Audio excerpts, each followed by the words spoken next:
యుగంలో భగవంతుడు కూడా ఉద్ధరించడానికి వచ్చి నిలబడగలరు. ఇసుకెత్తిపోయాడు అనుకోండి, ఆయన కూడా ఉద్ధరించడానికి ఎవరు ఉంటారు ఇక్కడ? అంత ఓర్పుతో ఉండవలసినటువంటి అవతారం. ఎంత ఓర్పు లేకపోతే ఆ పద్మపీఠం మీద ఒక్కనాడు కాలు కదిపాడండి. ఒక్కనాడు ఎన్నాళ్ళు నించోనరా ఇలాగా, ఓ కుర్చీ వేయిందని కూర్చున్నాడా, పడుకున్నాడా?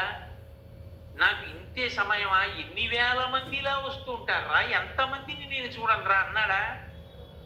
అలా చూస్తూనే ఉంటాడు, అనుగ్రహిస్తూనే ఉంటాడు. ఎక్కడో ఉండి మొరలు పెట్టుకున్నా ఆపద మొక్కల వాడి కాపాడుతూనే ఉంటాడు, క్షమిస్తూనే ఉంటాడు. అంత ఓర్పుతో రావాలి అవతారం. అందుకే మొదటే ఓర్పు పట్టి వచ్చింది. రావడం అన్ని అవతారాల్లాగా రాలేదు. భృగువు వెళ్ళి తంతే సహించి బయలుదేరాడు. అందుకే మీరు చూడండి, మొదట దయ కలుగుతుంది ఎప్పుడు మనిషికి. దయ కదిలితే కార్యం నడుస్తుంది.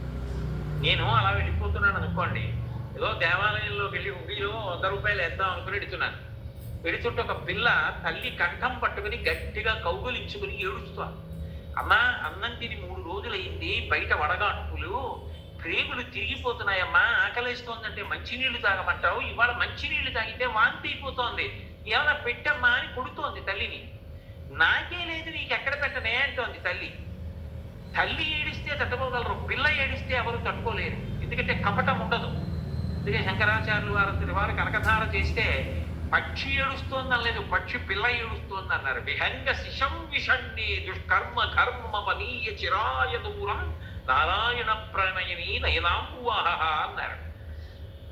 వెంటనే 100 రూపాయలు హుండీలో సాయంకాలం ఇయ్యచ్చు. గబగబా పక్కనున్న దుకాణంలోకి వెళ్ళి 2 ఉప్పులు కొని, 2 మంచినీళ్ళ సీసాలు కొని, 2 పళ్ళు కొని తీసుకొచ్చి ముందు ఆ చెట్టు కింద కూర్చొని, నువ్వు తిని పిల్లకి పెట్టవమ్మా అని ముందు ఆ తల్లికి పిల్లకి ఇచ్చి పెడతానా వెళ్ళనా? నా దయ కలిగింది, నా దయ కదిలింది. అసలు ఆ పరిస్థితిని చూడగానే అబ్బా బాబోయ్ ఇంత దారుణంగా ఉన్నారే అని దయ కదిలితే అక్కడకు రావాలి అని నాలో ఉన్నటువంటి ఒక క్రియ కదిలింది. ఒక పని చేశాను. ముందు కనపడని దయ కదులుతుంది.